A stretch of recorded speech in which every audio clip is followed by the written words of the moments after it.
Au nom de mon épouse et de mes enfants, merci encore pour votre accueil chaleureux. Nous sommes bien ensemble. Et je souhaite aussi accueillir ceux et celles qui n'étaient pas avec nous hier et ce matin. Qu'une pensée de Dieu remplisse votre cœur et vous aide aussi pour toute votre vie. Le thème de ce week-end, c'est les douleurs dans nos maisons.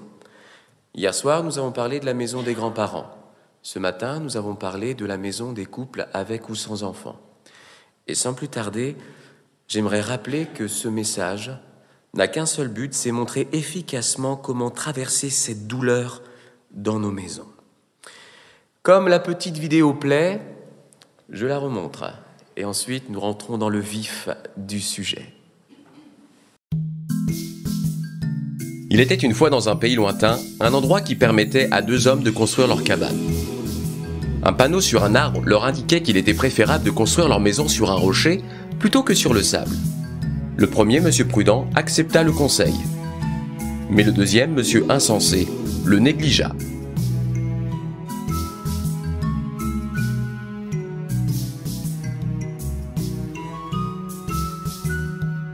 Les deux hommes choisirent leur terrain.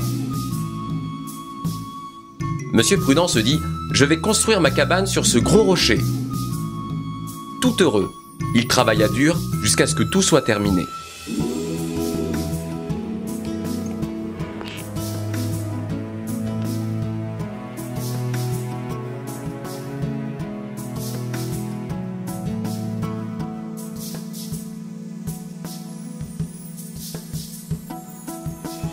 Monsieur Insensé se dit « À mon tour maintenant, je vais construire ma cabane sur ce sable chaud et fin ». Tout content, il travailla beaucoup jusqu'à ce que tout soit bâti.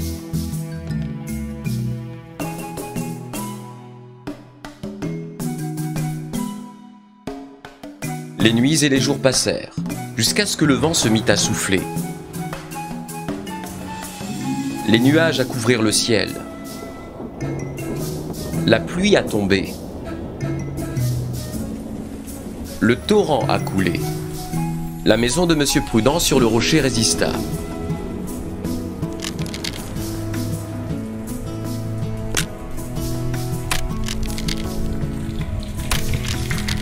Mais celle de Monsieur Insensé sur le sable s'écroula. Il fallait tout recommencer.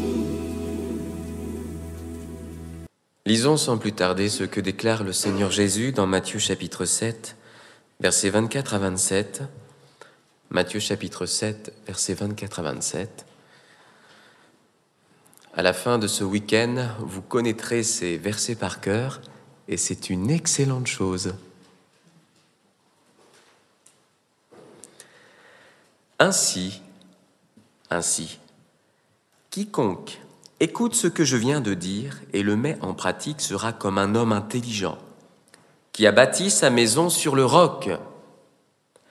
La pluie est tombée, les rivières ont débordé, la tempête s'est abattue sur cette maison, mais elle ne s'est pas écroulée, car ses fondations avaient été posées sur le roc.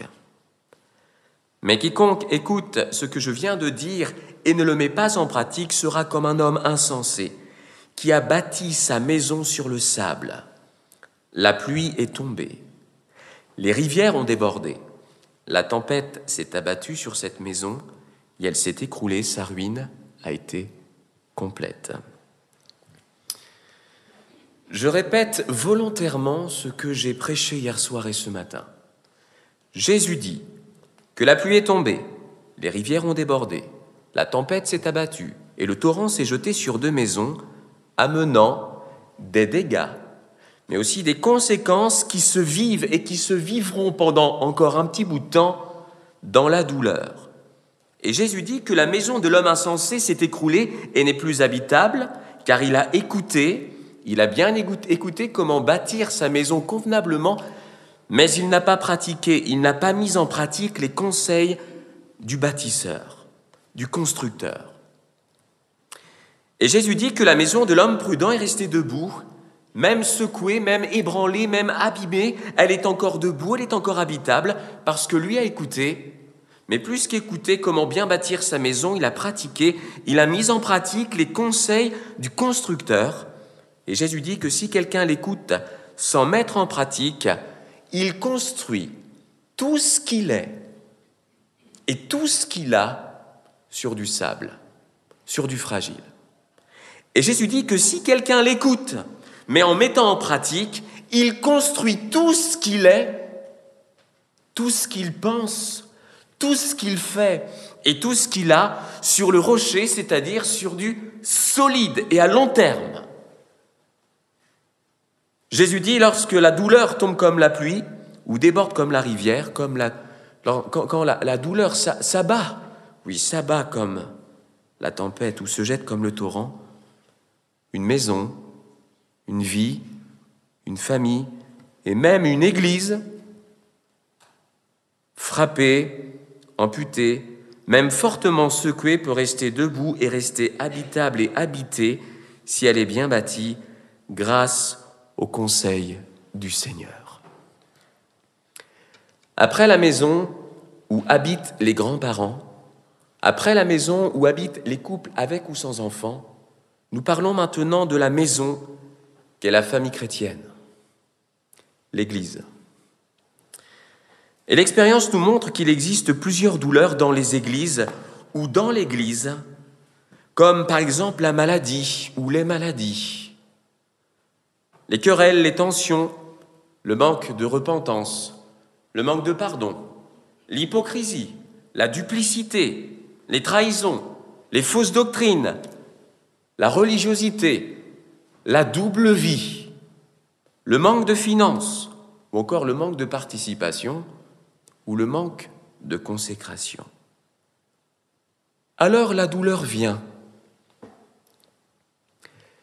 La douleur s'installe dans les cœurs, dans les habitudes, dans les programmes. La douleur est bien présente et il faut vivre avec, composer avec. Et comme pour les autres cas et les autres situations, dans ce domaine, il n'y a pas de problème simple. Ceux-ci sont souvent infiniment compliqués, infiniment sournois, infiniment difficiles. Mais Jésus dit que si la douleur tombe et si la douleur déborde, si la douleur s'abat, si la douleur se jette sur la maison du Seigneur où vivent des frères et sœurs en Christ. Cette maison qui est malmenée, secouée dans ce bas monde, peut traverser la douleur avec une paix que le monde ne connaît pas et que le monde ne peut pas donner. Mais cette paix est donnée à l'Église. C'est une grâce de Dieu. La maison du Seigneur peut traverser la tempête avec la promesse de rester debout. Car quand l'Église écoute le Seigneur et met concrètement en application ce que le Seigneur dit, la maison tient, même si c'est difficile, même si c'est douloureux. La maison restera habitable, habitée et sera viable. C'est une promesse du Seigneur. L'Église est une famille. Et pour traverser la douleur, il faut traverser la douleur en famille. La famille de Dieu. Avec une position, une autorité, avec des principes, des préceptes, des commandements qui doivent toucher chaque personne de la famille de Dieu. J'aimerais vous lire un texte qui m'aide depuis toujours. J'ai eu cette grâce de naître non pas dans l'église, je suis né à l'hôpital, mais de grandir dans l'église. Et depuis tout petit, mes parents m'ont appris à aimer la Bible, la prière et l'église. Non pas comme une obligation, mais comme une grande bénédiction pour ma vie. ce que j'ai reçu de mes parents.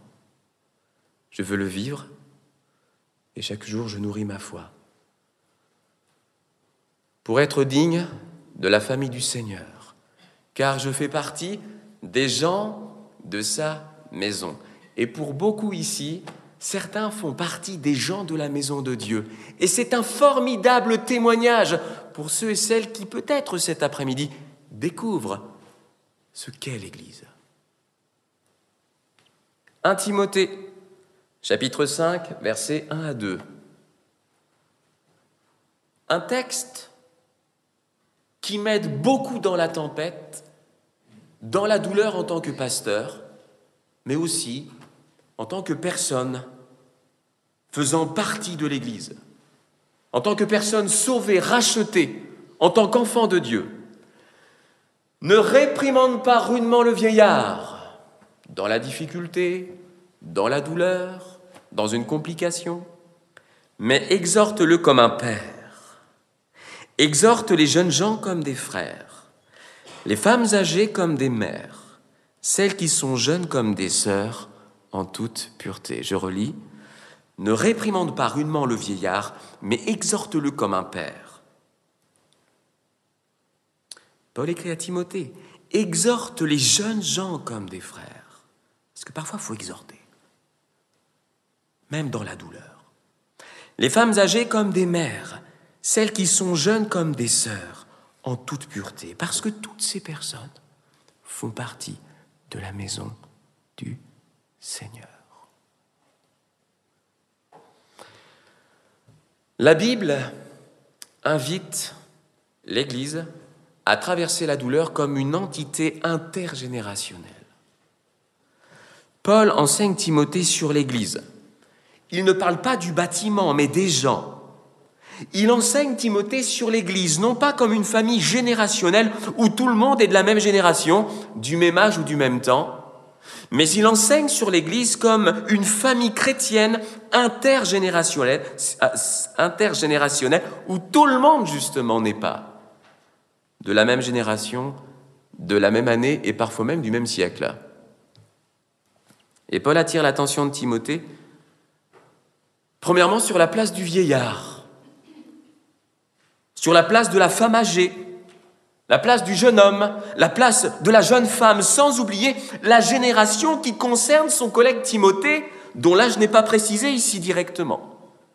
Et Paul pense à tous. Paul prie pour tous, car chacun a sa place, voulue de Dieu. Et Paul souhaite que Timothée puisse en lui développer une relation de qualité avec tous et qu'il puisse enseigner cette relation familiale et de qualité pour tous. Parce que ces écrits sont inspirés et peuvent sauver plusieurs d'une conception d'église erronée, alors que dans la douleur, l'église est une force quand chacun à sa place et quand chacun est respecté à sa place. Une famille bénie, une famille indispensable pour ce monde et une famille, une maison qui peut tenir contre vents et marées si cette famille écoute ce que dit le Seigneur et met en pratique ce que dit le Seigneur. Connaissez-vous la génération des boosters, des boomers? On a aussi la génération X, Y, Z. On trouve ça un petit peu partout en ce moment, c'est un peu à la mode. Des études sont faites et permettez-moi de lire quelques définitions.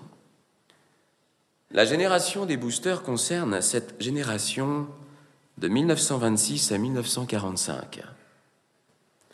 La génération booster est aussi appelée la génération des vétérans, la génération silencieuse ou la génération des anciens, économique et prudente. C'est la génération qui a un fort sens des valeurs, du devoir et du travail bien accompli. Cette génération d'après-guerre n'a pas eu la vie facile et a souvent été élevée à la dure. Elle est la génération qui a commencé à travailler très tôt et à se contenter des conditions de travail qu'on lui offrait. Elle est caractérisée par la simplicité. Elle aime aussi être guidée et se soumet volontiers aux autorités. Génération des boomers, 1946 à 1964. C'est la génération qui est perçue comme égocentrique, centrée sur elle-même. Elle est la génération de l'essor économique et démographique. Les boomers ont pour valeur la performance, la productivité, la formation et la famille, même si ces éléments ne vont pas toujours de pair. Elle a accès à l'accomplissement de soi sur le plan de la formation et dans le domaine professionnel. Elle accorde beaucoup d'importance à l'apparence et à l'esthétisme en général. Elle est aussi révolutionnaire. Elle est aussi la génération qui recherche la liberté et affirme ses valeurs. Une autre génération, la X, de 1965 à 1983. Écoutez bien parce que je ne veux pas vous perdre. La génération X est appelée la génération sacrifiée. À cause du manque d'emploi et des nombreuses crises de son époque, elle est vue comme une génération malchanceuse qui peine à trouver sa place dans la société. Entrepreneuse et débrouillarde, elle aime se développer et prendre des responsabilités. Elle aspire à l'équilibre entre le travail et la vie de famille, ainsi que l'égalité homme-femme. À certains égards, elle inaugure la pratique du plaisir du moment présent. Artistiquement rebelle, c'est la génération de l'anti ou du contre. On lui reconnaît aussi un fort élan d'appartenance et de communautarisme. Et encore deux générations, la Y, de 1984 à 1999. C'est la mienne, c'est ma génération. Je ne sais pas si je dois la revendiquer. La génération Y, ou Y, aussi appelée la génération numérique, se définit comme la première génération qui est née avec Internet, ouverte, multiculturelle, connectée, flexible, rapide et inventive. Cette génération a la chance de grandir dans un monde avec énormément d'ouverture sur le savoir et le monde. C'est la première qui va poser la question du pourquoi avant le comment. Elle a besoin de comprendre ou d'apprendre avant de se lancer. Elle est perçue comme une génération douillette ou impatiente. Le moteur de la génération Y est l'épanouissement dans sa famille, son travail ou ses loisirs. Individualiste, elle a besoin d'être prise au sérieux. Puis la dernière, la Z, depuis l'an 2000. La génération Z ou génération zapping est née dans le numérique et en est par conséquent dépendante du numérique. Alors que la génération Y a grandi avec le web passif, la génération Z est bercée par du web 2.0 et les outils collaboratifs tels que Facebook, Twitter, YouTube, Instagram, Snapchat, Periscope. Cette génération n'est exceptionnellement pas définie en opposition à la précédente, mais elle accentue et affine les marqueurs générationnels de la génération Y. La génération Z se veut indépendante, détachée et désintéressée des autres générations. Pragmatique et dynamique, elle est habituée au tout de suite et en même temps. Elle est aussi décomplexée, audacieuse et créatrice. Mais nous disons cet après-midi que la famille chrétienne est une entité intergénérationnelle. Et comment Dieu peut-il faire fonctionner tout ce petit monde ensemble? Et comment Dieu peut-il permettre à tout ce petit monde de traverser les plus grands problèmes, les plus grandes douleurs ensemble? Nous ne pouvons pas cloisonner ou sectoriser les générations. Même s'il existe dans chaque assemblée, dans chaque église, des aînés qui ont des affinités avec d'autres aînés, c'est normal. Ou des 30-50 qui ont des affinités avec d'autres 30-50. Ou des jeunes qui ont des affinités très très fortes avec d'autres jeunes. Ou des enfants qui ont des affinités très très fortes avec d'autres enfants. Qui se ressemblent, s'assemblent, mais pas dans le plan de Dieu, pas dans l'Église du Seigneur. Car lorsqu'un membre souffre, tout le corps souffre.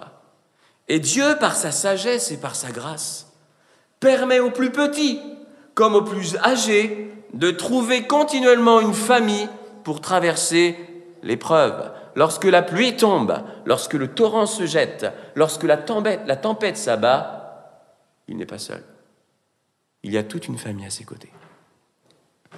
L'Église est avant tout une communauté de croyants de tous les âges, dans laquelle le Seigneur est pour tous, avec tous et en tous, à n'importe quel moment. Et j'aime cette grande bénédiction promise à l'Église. Luc écrit dans Actes chapitre 2, verset 17, « Dans les derniers jours, dit Dieu, je répandrai de mon esprit sur toute chair, vos fils et vos filles prophétiseront, vos jeunes gens auront des visions et vos vieillards auront des songes. » Dieu pense à tout le monde, parce que Dieu a des fils et des filles de tous âges. Et l'Esprit de Dieu est pour les vieillards. Le Saint-Esprit leur donne des songes. L'Esprit de Dieu est aussi pour les fils et les filles. Le Saint-Esprit leur donne des prophéties. L'Esprit de Dieu est aussi pour les jeunes gens.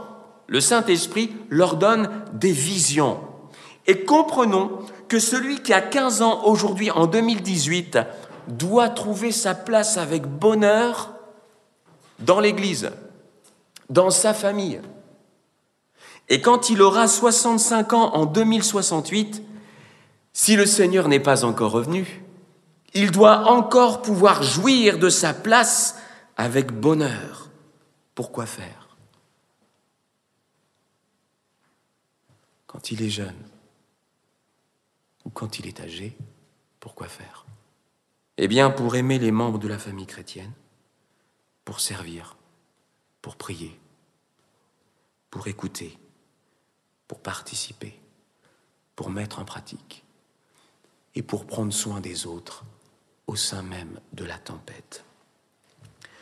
Je suis convaincu que si le jeune se souvient qu'un jour il sera vieux, et si le vieux, entre guillemets, se souvient qu'un jour il a été jeune, alors le principe intergénérationnel prend tout son sens et peut se résumer aux mots amour, respect, altruisme.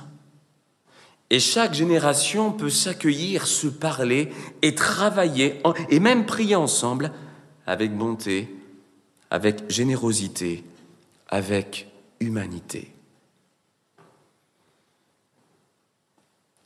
David écrit dans le psaume 145, verset 4, que chaque génération célèbre tes œuvres et publie tes hauts faits.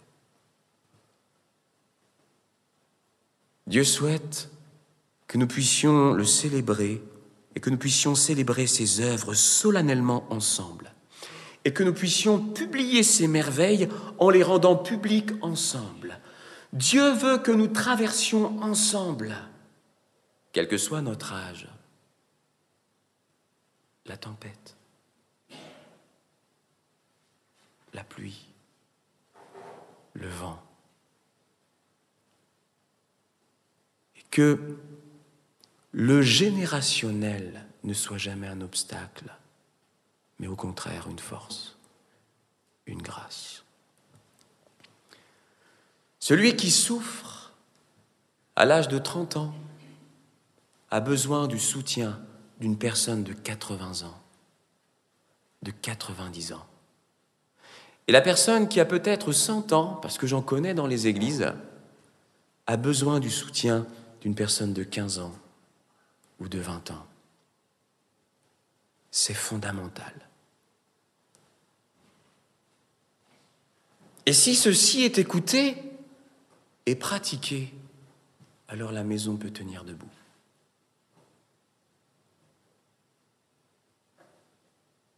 Dieu n'a pas pensé des églises que pour les jeunes. Et Dieu n'a pas pensé des églises uniquement pour les anciens. L'Église est composée d'hommes et de femmes, de jeunes gens et d'enfants, de tout âge et de toute génération. C'est le plan de Dieu. La douleur se traverse dans l'intergénérationnel. Alléluia. Acceptons que même si nous n'avons pas, entre générations, les mêmes vêtements, c'est vrai, on n'est pas tous habillés pareil. Entre générations, nous n'avons pas les mêmes vêtements. Parfois, nous n'avons pas les mêmes musiques, les mêmes moyens de communication, ou même les mêmes pratiques.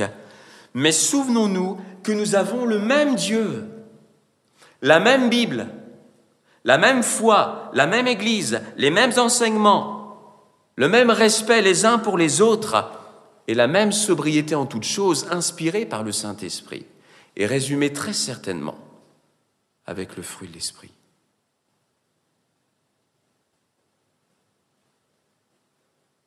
Le psalmiste écrit dans le psaume 135, verset 13, « Éternel, ton nom subsiste à toujours.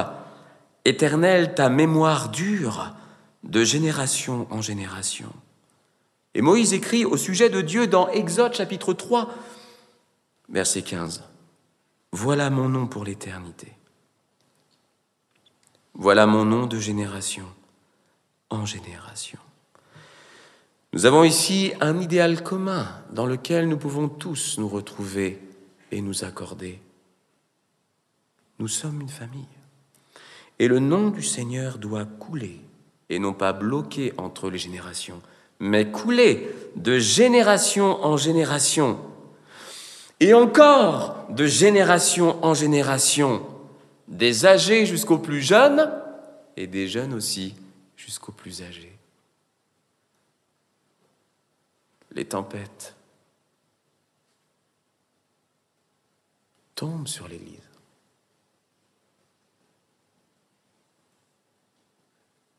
Le vent souffle, et ce n'est pas suffisant de dire « la tempête passera ».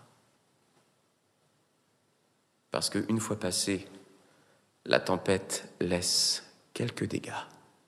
Toujours. La tempête laisse toujours des conséquences à vivre dans la douleur. Mais l'Église peut tenir et traverser ces choses en étant une famille intergénérationnelle qui s'aime et qui cherche le Seigneur ensemble. Amen. La Bible invite aussi l'Église à traverser la douleur comme une communauté relationnelle. Nous avons parlé de ce point, une entité intergénérationnelle et maintenant une communauté relationnelle. J'aime ce qu'écrit Paul, et cela m'aide beaucoup dans ma génération à considérer tout le monde. Peut-être que Timothée n'était pas si vieux que cela. Il avait besoin d'entendre ces choses. Ne réprimande pas rudement le vieillard, mais exhorte-le comme un père, exhorte les jeunes gens comme des frères, les femmes âgées comme des mères, celles qui sont jeunes comme des sœurs, en toute pureté. Alors Paul précise à Timothée qu'il ne faut pas adresser de reproches avec dureté, parce que les reproches sont possibles, mais il ne faut pas les adresser avec dureté. Paul précise à Timothée qu'il faut exhorter et qu'il faut bien traiter toutes les générations. Et Paul dit de façon directe, « Quand tu vois un vieillard dans l'église, parle-lui comme si c'était ton père. Car de par son âge, tu pourrais être son fils. » La famille chrétienne. La relation d'un jeune avec quelqu'un de plus âgé, voulu par le Seigneur. Quand tu vois une femme âgée dans la maison du Seigneur, parle-lui comme si c'était ta mère, car de par son âge, tu pourrais être son fils. Et toi, tu peux attendre d'elle qu'elle te parle comme un fils, comme une mère à un fils. Quand tu vois dans l'église un jeune homme, quand tu vois dans la famille de Dieu un jeune homme, parle-lui comme si c'était ton frère, car de par son âge, tu pourrais être son grand frère. Et quand tu vois une jeune femme dans l'assemblée, parle-lui comme si c'était ta sœur, car de par son âge, tu pourrais être son grand frère ou sa grande sœur. Et il faut que tu lui parles avec une entière pureté. Nous sommes convaincus que dans ce monde, tout est critiquable, Franchement, je pense que tout est critiquable. L'interrupteur est critiquable.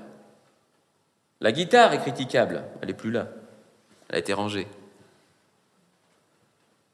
Tout est critiquable. La chaise, dossier trop haut, dossier trop bas. On a toujours quelque chose à dire. Et on peut tout critiquer facilement, car tout, absolument tout, même les voitures, même tout ce qu'on a, tout ce qu'on achète, et même les gens sont critiquables. Et nous pouvons aisément devenir les rois de la critique, et même les rois de la douleur, car les critiques amènent beaucoup de douleur. Nous pouvons au sein de l'Église nous transformer comme les princes de la douleur, les rois de la douleur, et nous pouvons aisément tomber dans ce piège, car le cœur sort facilement ces choses. De la même manière, si tout est critiquable, et j'en suis convaincu, toutes les générations sont critiquables. Et le meilleur moyen de ne pas se battre pour un oui ou pour un non, le meilleur moyen de ne pas se battre pour un ceci ou pour un cela, c'est de nous aimer en famille et de nous supporter les uns les autres avec amour et en famille. Puisque nous savons que tout est critiquable, nous devons nous freiner et ne pas tomber dans le piège, parce qu'il n'existe aucune voie de salut parmi les enfants de Dieu que celle d'établir des liens familiaux entre les uns et les autres. Et si cela n'est pas notre choix, pourquoi s'appeler frère et pourquoi s'appeler sœur?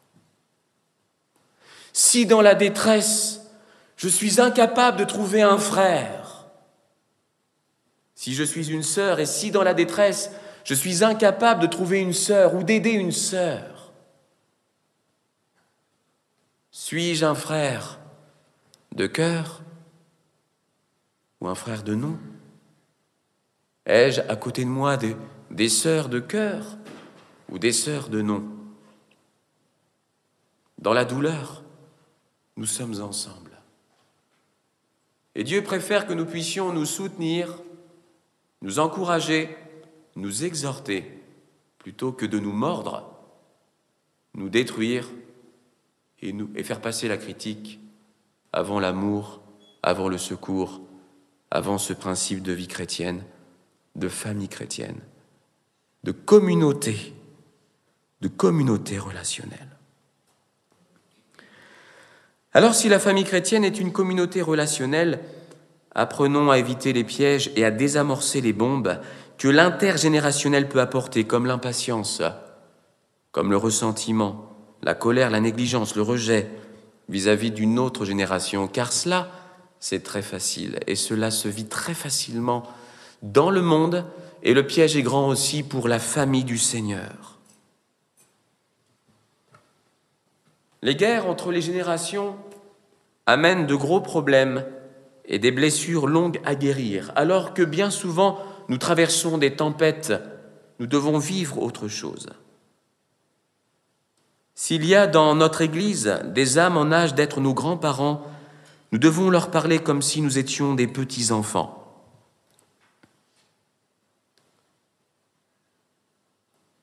S'il y a des âmes dans notre assemblée qui sont en âge d'être nos parents, nous devons leur parler comme si nous étions des fils, des filles.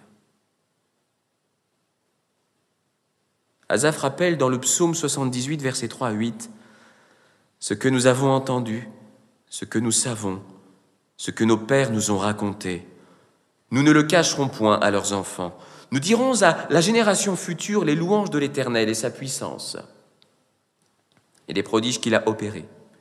Il a établi un témoignage en Jacob, il a mis une loi en Israël, et il a ordonné à nos pères de l'enseigner à leurs enfants, pour qu'elle fût connue de la génération future. Des enfants qui naîtraient, que devenus grands, ils en parlassent à leurs enfants, afin qu'ils missent en Dieu leur confiance, qu'ils n'oubliassent pas les œuvres de Dieu, et qu'ils observassent ses commandements, afin qu'ils ne fussent pas, comme leur père, une race indocile et rebelle, une race dont le cœur n'était pas ferme, et dont l'esprit n'était pas fidèle à Dieu. » Transmettre. Nous en parlions hier soir de la part des grands-parents. Mais transmettre dans l'Église, de génération en génération, transmettre la foi, transmettre les conseils, la connaissance, c'est tout un art. Et je suis intimement convaincu qu'il est malséant de blesser verbalement quelqu'un en revendiquant les us et coutumes de sa génération. Il est malséant aussi de blesser verbalement quelqu'un en adoptant une attitude dominatrice pour imposer, pour avoir le dernier mot ou pour avoir raison. Nous ne pouvons pas nous contenter d'une relation dégradée, sans saveur, d'une relation conflictuelle, alors que les attaques et les assauts sont grands sur l'Église de Dieu, alors que les tempêtes malmènent l'Église du Seigneur, alors que le vent souffle et que les rivières débordent, nous devons rechercher, avant toute chose, les relations fraternelles, la paternité pour ceux qui sont en âge d'être des pères spirituels, la maternité pour celles qui sont en âge d'être des mères spirituelles, et la fraternité. En bref, je pense des relations familiales normales dans l'Église de Dieu. Refusons non pas les reproches, mais plutôt la dureté qui souvent est avec. Le reproche est utile pour exprimer parfois son mécontentement ou sa désapprobation, mais la dureté braque et la dureté blesse très profondément. La Bible dit dans Proverbes chapitre 15, verset 1, « Une réponse douce calme », alors c'est le texte d'après, « Une réponse douce calme la fureur, mais une parole dure excite la colère. » Je relis. Une réponse douce calme la fureur. Et c'est important au sein de la tempête de pouvoir calmer la fureur. Mais une parole dure excite la colère et peut très certainement parfois augmenter les dégâts au sein même de la douleur. Que nos paroles, si nous sommes jeunes, soient assaisonnées de grâce et que nos paroles, si nous sommes plus âgés, soient aussi assaisonnées de grâce. Parce que parfois, il y aura des reproches à faire. Il y aura des choses à mettre au clair. Parfois, nous pouvons dire des choses justes, mais de la mauvaise manière. Préservons cette famille. Et je vous le dis, avec honnêteté, nous sommes très touchés avec mon épouse de cet accueil familial et chaleureux que nous trouvons ici dans cette assemblée. C'est une grâce, une bénédiction. Nous repartirons tout à l'heure bénis et encouragés. Et que les projets de Dieu, les desseins du Seigneur s'accomplissent pour vous, au Tréport. Qui a le droit de parler durement parmi nous ou d'exciter la colère, c'est-à-dire de la faire monter et de la faire éclater dans le cœur de quelqu'un? Qui a le droit, oui, de parler durement à l'autre, ou à un enfant, ou à un jeune, ou à un adulte, ou à une personne âgée? Personne. Ni moi, ni vous, ni toi, ni moi, ni qui que ce soit.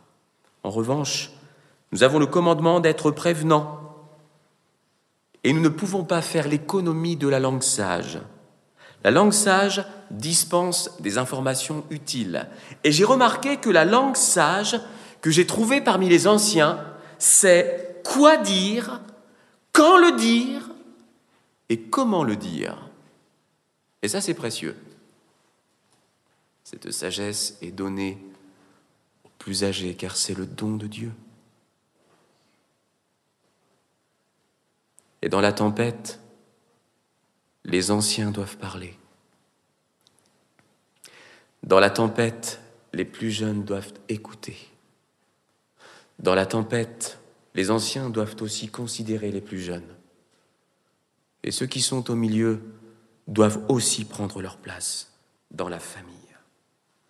Je note aussi que la langue folle dispense des informations insensées comme un torrent impétueux, et c'est ravageur. C'est terrible. Jésus dit dans Marc chapitre 3, versets 24 à 25, et nous allons terminer avec cela, « Si les membres d'un royaume luttent les uns contre les autres, ce royaume ne peut pas se maintenir. Et si les membres d'une famille luttent les uns contre les autres, cette famille ne pourra pas se maintenir. » Comme quoi, parfois, la survie dépend de la coopération interne. Parfois, on lutte avec l'extérieur, mais notre survie parfois est à l'intérieur, car nous sommes une famille. Et toutes les tempêtes, nous pouvons les traverser. Toutes les difficultés, nous pouvons les affronter. En tant qu'entité intergénérationnelle et en tant que communauté relationnelle, la maison tiendra, même ballottée, même si c'est difficile, elle restera viable. Alors je conclus. Et j'aimerais vous laisser ce sujet parce que moi je vais repartir sur Drucourt tout à l'heure. On va vous laisser, on va vous saluer, on va vous dire merci. Mais voilà, un sujet de prière. Prions pour que la famille chrétienne, l'Église, traverse la douleur comme une entité intergénérationnelle et une communauté relationnelle. La famille chrétienne, c'est la famille de Dieu. Amen. Je vous invite à fermer les yeux.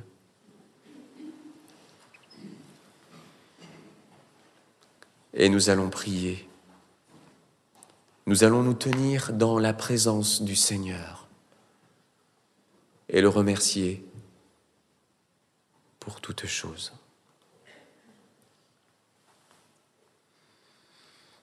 Notre Père, merci pour la maison des grands-parents.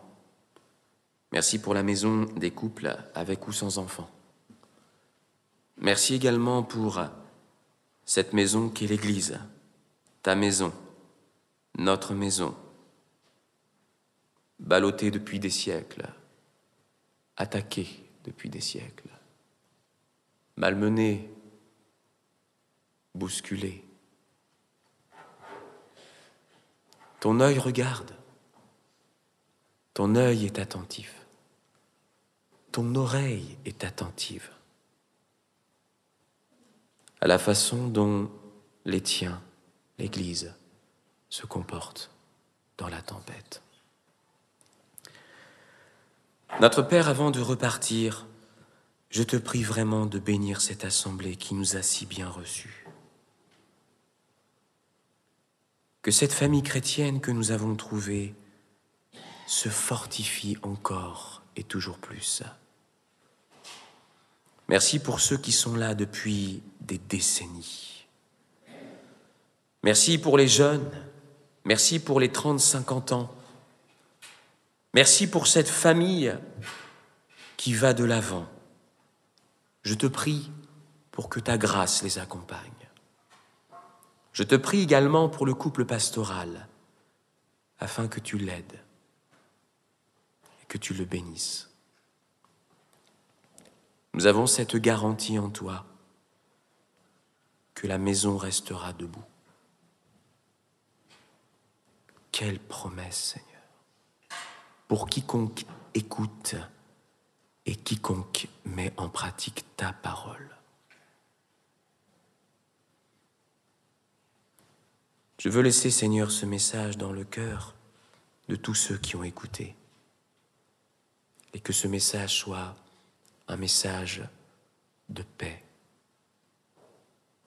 d'assurance, de foi, et que chacun puisse traverser les épreuves dans la maison de Dieu avec dignité, avec espérance. Merci pour ta grâce. Merci pour toutes choses. Au nom de Jésus, Amen. Amen. Merci pour votre attention. Que le Seigneur vous bénisse en abondance.